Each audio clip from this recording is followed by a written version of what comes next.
Olá, tudo bem com vocês? Hoje nós vamos ter mais uma aula de língua portuguesa. Meu nome é Joyce, eu sou professora então da Secretaria Municipal de Educação de Barretos. Sejam bem-vindos.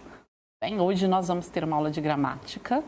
Nós já vimos em outras aulas sobre o verbo e a gente vai continuar estudando sobre o verbo, que é um assunto bem extenso, mas muito importante. Uma das classes gramaticais mais importantes da língua portuguesa e que mais tem detalhes. E em todas as frases que nós montamos, praticamente, tem verbos. Então, nós precisamos saber usar a nosso favor. Nós precisamos estudá-los e saber construir as frases adequadamente. Tudo bem? Bom, hoje, então, nós vamos falar do modo imperativo e das formas nominais. O que será isso? Vamos pensar. Olha aqui, nós vamos ver duas tirinhas, um pouquinho para ir entrando no assunto. Simpatia para catar namorado. Olha a linguagem super informal. Catar, né? Pegar, conseguir um namorado. Então, a primeira é uma simpatia. Ó. Pegue uma rosa vermelha. Jogue-a pela janela. E aí, só que ela jogou com o vaso tudo. E olha o que aconteceu. Caiu na cabeça de um rapaz. Então, em vez dela conseguir um namorado, ela machucou um provável, talvez um possível namorado. Né? E aí, tente novamente, agora sem o vaso, né? Então, essa é a primeira tirinha. A segunda, né? Abaixa, enrola, puxa, torce, né? Vira, remexe. E agora? Pula. E quem que fala e? Olha só que os dois primeiros balões ali eram falas de uma pessoa, de um ano, né? Ele está fazendo lá vários truques.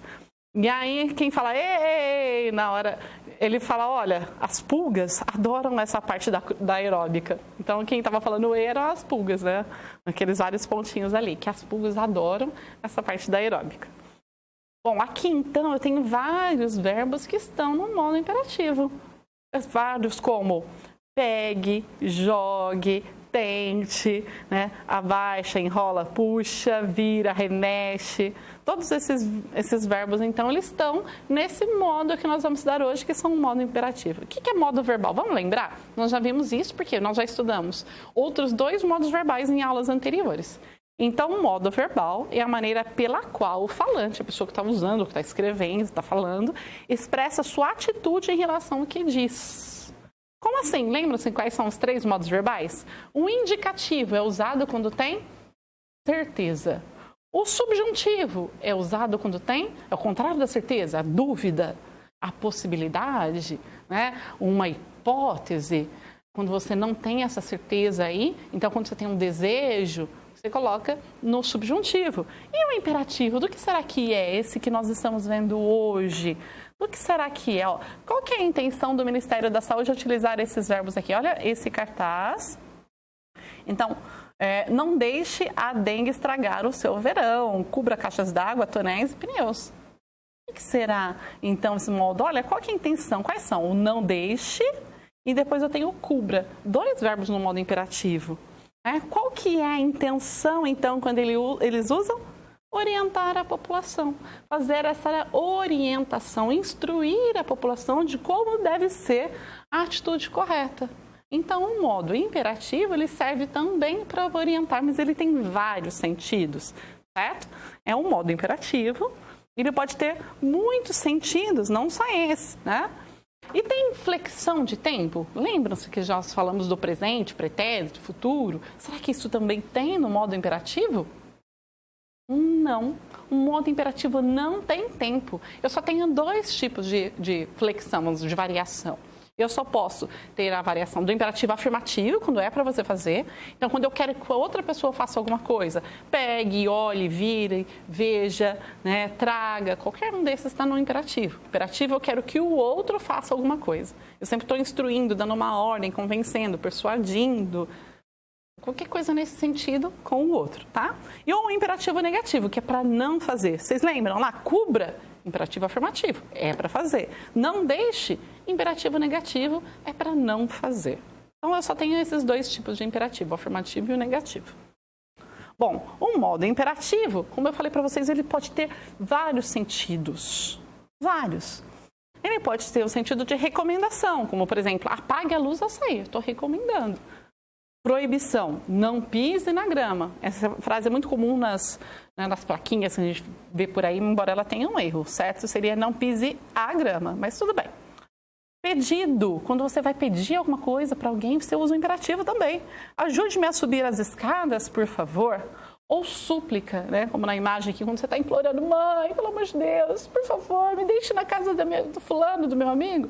Esse me deixa aí, né? É o imperativo, né?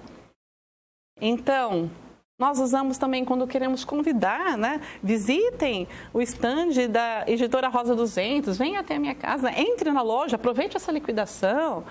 Quando eu estou instruindo, uma noção de instrução, então não coloque o brinquedo em superfície de metal. Estou dando uma instrução, uma orientação. Estímulo, né? Fique tranquilo, tudo dará certo, vamos lá, você consegue. Então, eu estou usando o imperativo. Ordem, né? Saiam imediatamente da sala. Sua mãe olha para você e fala, vá tomar banho agora, moleque. Ela está usando o imperativo. Certo? Então, toda vez que ela está dando uma ordem para você, é um imperativo. E aí, onde encontramos os verbos no modo imperativo? Em que situações são comuns o emprego desse modo verbal? Olha, o imperativo, as conversas no dia a dia, toda vez, como eu disse, você quer convencer alguém, que você quer que o outro faça alguma coisa. Em receitas, toda vez que você vai ler uma receita lá no modo de preparo, né, pegue uma panela, adicione esse ingrediente, mexa até estar ao ponto, leve ao fogo. Então, são verbos no modo imperativo. Nas bulas também, beba isso, use de tantas em tantas horas, procure um médico. Então, ele também é imperativo. Propagandas. Então, em propagandas, para te convencer, para persuadir, né, você tem lá, beba Coca-Cola, compre batom, assine essa revista. Você tem, todas as propagandas, elas empregam aí esse imperativo para tentar persuadir você. Nos enunciados, né, nos enunciados das provas aí, quando eles falam, olha, circule os verbos, leia a tirinha novamente, procure tal coisa no texto, né, escreva. Então, todos esses verbos lá dos enunciados que estão explicando o que você tem que fazer, eles estão no modo imperativo, tá? Além disso, os manuais de instrução, que vão colocar passo a passo como você deve fazer para, sei lá, jogar um jogo, para montar algum aparelho, para fazer alguma coisa, usam o modo imperativo. Então, são esses, entre muitos, os gêneros que empregam o modo imperativo. E como que eu vou saber qual que é o sentido do verbo imperativo? Que sentido que é esse? Se é ordem, né? Se é pedido, se é súplica? Como que eu vou saber? Vocês já pensaram sobre isso? Bom, olha só, queria ver o doutor. Pois não, sente-se, espere um pouco, né? Prefiro não me sentar. Então aqui, olha, o Agar, ele chega para ver o doutor, e por que ele fala que ele prefere não se sentar? Vocês notaram que abre a cena, né? No começo está fechado, a gente não sabe por quê. E aí, a hora que abre, ele tem uma seta, né? Ele tem aqui uma flecha que está no bumbum. Então, ele quer provavelmente ver o doutor para tirar, e aí ele fala para sentar, prefere que não, obrigado. E quais são os verbos, então, no modo imperativo? Eles são o sente-se, espere, certo? E como que eu vou saber, então, qual é a intenção? Observando o tom de voz, no caso aqui, as imagens, quando ele fala sente-se, espere um pouco, né? Está sendo gentil, está sugerindo, não é uma ordem. Mas se por acaso fosse, né, tivesse um outro contexto, né, porque o contexto também é muito importante. Se a mãe, por exemplo, você pediu para a mãe várias vezes se a janta estava pronta, e aí a mãe fala para você, sente-se e espere um pouco. Então, era exatamente a mesma frase que a secretária falou, sente-se e espere um pouco. Mas eu mudei o contexto. Então, deixou de ser um pedido, uma sugestão, uma recomendação, para ser uma ordem. Então, o tom de voz, o jeito que fala, a pontuação, no caso dos textos escritos, o contexto, em que situação que eles estão, é isso que vai me dizer qual é o sentido do modo imperativo. E aí, as formas verbais? Lembram-se, nós vamos estudar modo imperativo e formas nominais do verbo. O que seriam essas formas nominais? Vamos ver mais uma tirinha do Calvin, essa, ó. Espera aí, Rose, o telefone está tocando. E aí ela fala, tomaram que sejam seus pais, tomaram que eles peçam para falar comigo. Aí você vai ficar encrencado. E o Calvin responde, ó, Eu sou namorado, Charlie. É para falar que você está indisposta e não pode atender? Hahaha. Então ela queria, né, que ele falar que sejam os pais que deixaram encrencado e na verdade a história inverteu, era o namorado dela. Falou, não, deixa eu falar com ele. Por que está em negrito? Porque provavelmente ela está gritando aí, né? Então, Charlie, você não acha que eu poderia arrumar uma namorada melhor? E aí eu tenho o Calvin falando com o namorado dela e estragando, né, o relacionamento. Então a gente tem uma briga entre os dois. E eu tenho várias formas nominais nessa tirinha. Nós empregamos muitas formas nominais nas nossas frases. Olha, o tocando, o ficar, o encrencado, o falar, o atender, o falar aqui novamente, o arranjar. São todas formas nominais. Vocês viram? Bom, então o que são as formas nominais? São aquelas que não apresentam flexão. Elas não vão ter tempo, elas não vão ter modo, número, não estão no indicativo, no subjuntivo, no imperativo, não está no presente, no pretérito, no futuro. E aí o que acontece? Para que elas ganhem essa noção de tempo, elas vão precisar de um outro verbo, elas vão estar na locução verbal. Então se eu falo, eu estava tocando, só tocando, eu não sei se é presente estou tocando ou estava tocando. Quando eu coloco estava, eu digo que é passado. Quando eu coloco estou, eu digo que é presente. Então eu preciso de um verbo auxiliar que vai me ajudar a ter essas noções de modo, de tempo, de número, né? Então eu vou usar geralmente num parzinho, com outro verbo junto. E geralmente aí também elas podem funcionar como outra classe gramatical, como nomes. Por isso que a gente chama de forma nominal. Então muitas vezes o infinitivo, por exemplo, eu vou jantar, jantar é verbo. Mas se eu falo o jantar estava delicioso, ele deixa de ser verbo e se torna substantivo. O particípio, por exemplo, eu tinha acabado a prova. Então, é verbo, mas se eu falo a prova acabada, no sentido de terminada, deixa de ser verbo, está do lado do substantivo e é um adjetivo. Assim como o gerúndio, ele também pode funcionar como se fosse um advérbio. Então, dentro das frases, essas formas nominais podem ser verbo ou elas podem funcionar como nomes. Por isso, forma nominal. E aí, então, o infinitivo. Lá na tirinha, a gente tinha falar, atender, arranjar. O gerúndio, eu tenho tocando, e o particípio, por exemplo, o encrencado. Então, eu tenho as 3 formas nominais naquela tirinha. E o que seria, então? O infinitivo é o que? É o nome do verbo.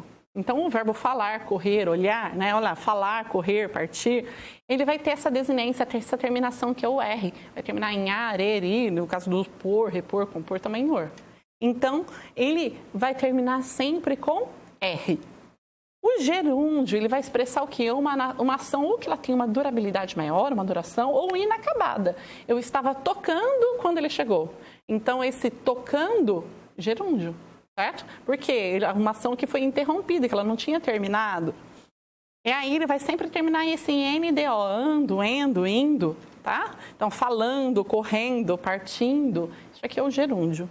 E o particípio é o contrário do gerúndio. Se o gerúndio é uma ação não concluída, não acabada, o particípio é uma ação acabada, concluída, como falado, corrido, partido, ele termina em DO, ou ado, ido, né?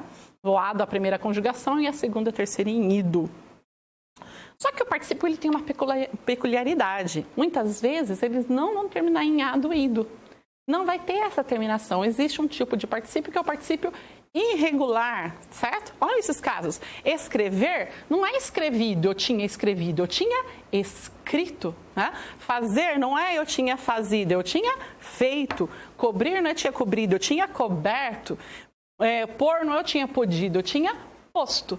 E outros verbos, então esse aqui eu só tenho o particípio irregular, ele tem 2 particípios, são os que nós chamamos de verbos abundantes. Eu tenho 2 formas para o particípio, tá? Uma que é regular e outra irregular, como por exemplo, aceitar, eu tenho o aceitado e o aceito. Eleger, eu tinha o elegido e o eleito. Então, esse governador, ele foi elegido? Não, ele foi eleito. Esse governador, ele está elegido? Não, ele está eleito. Esse governador tinha sido eleito? Não, ele tinha sido elegido. E aí eu tenho, então, Eu tenho uma variação, as folhas estão impressas ou estão imprimidas? As folhas estão impressas.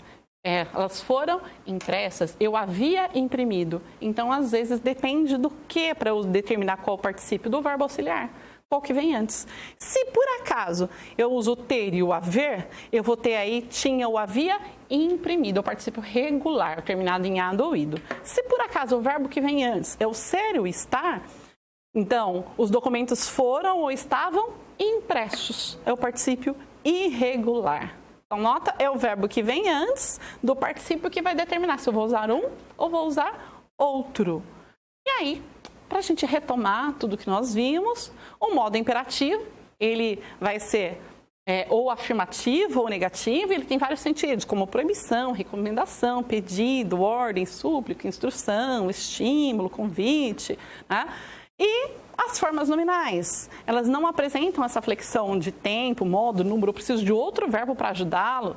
E eles são quais as formas nominais? O infinitivo, o gerúndio e o particípio. Então, foi esse o assunto de hoje. Foi isso que nós estudamos. Espero que vocês tenham entendido, gostado. E a gente se vê numa próxima aula. Até mais. Tchau, tchau.